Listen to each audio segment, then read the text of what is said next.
जळगाव जिल्ह्यातून 3000हून अधिक वारकरी पंढरपूरला आता रवाना झालेले आहेत। गुलाबराव पाटील यांनी वारकऱ्यांच्या रेल्वेला हिरवा झेंडा दाखवला आहे। जळगाव जिल्ह्यातून 3000हून अधिक वारकरी पांडुरंगाच्या दर्शनासाठी रवाना झालेत। पालकमंत्री गुलाबराव पाटील यांनी पंढरपूरकडे रवाना होणाऱ्या रेल्वेला आता हिरवा झेंडा दाखवलाय। गुलाबराव पाटील यांच्या सहकार्याने वारकऱ्यांसाठी 24 बोगींची स्वतंत्र रेल्वे पंढरपूरकडे आता रवाना झालेली आहे।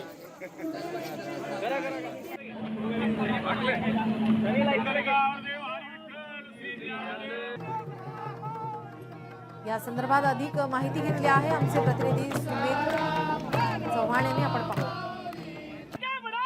वारकरी हे जळगाव जिल्ह्यातून एक स्पेशल रेल्वेने पंढरपूरकडे रवाना होत आहेत। आपल्यासोबत मंत्री गुलाबराव पाटील जुळलेले आहेत। आपण थेट त्यांच्याशी संवाद साधूया। भाऊ, काय सांगणार या ठिकाणी स्पेशल रेल्वे करून तुमच्या सहकार्याने वारकरी हे आता पंढरपूरकडे रवाना होत आहेत?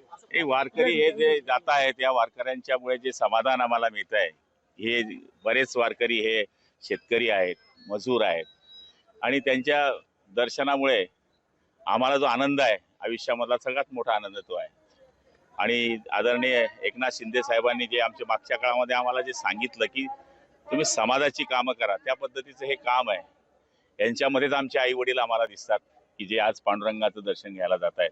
आणि मला तरी असं वाटतं की यांच्या आशीर्वादामुळेच मी आज मंत्री आहे, त्यामुळे मी त्यांचं काहीतरी देणं लागतो आणि तेच करण्याचं काम करतो। फक्त आमची विनंती त्यांना हीच आहे की देव बाप्पाला साखळं घाला, की भरपूर पाऊस पडू दे, शेतकऱ्यांना सुखी करू दे। दर्शनाची व्यवस्था आहे, संध्याकाळी कीर्तन आहे, पुन्हा जेवण आहे, सकाळी पुन्हा नाश्ता चहा जेवण आहे, पुन्हा संध्याकाळी कीर्तन आहे आणि रात्री मग पुन्हा ट्रेनने वापस येणे आहे। या निमित्ताने तरी माझा शेतकरी पांडुरंगाकडे जातो, कारण की सगळ्यात स्वस्त देव म्हणतात की ज्याच्या पायावर डोकं ठेवलं जातं तो फक्त एकच पांडुरंग आहे, आणि तिथे ही सगळी मंडळी जाते। हे सगळे वारकरी जे आहेत ते पांडुरंगाच्या दर्शनाला हा 3 दिवसाचा प्रवास या ठिकाणी आपल्याला करणार असल्याचं मंत्री गुलाबराव पाटील यांनी म्हटलेलं आहे। सुमित देशमुख, लोकशाही मराठी, जळगाव। लोकशाही मराठी, ऐका, पहा, जागरूक रहा।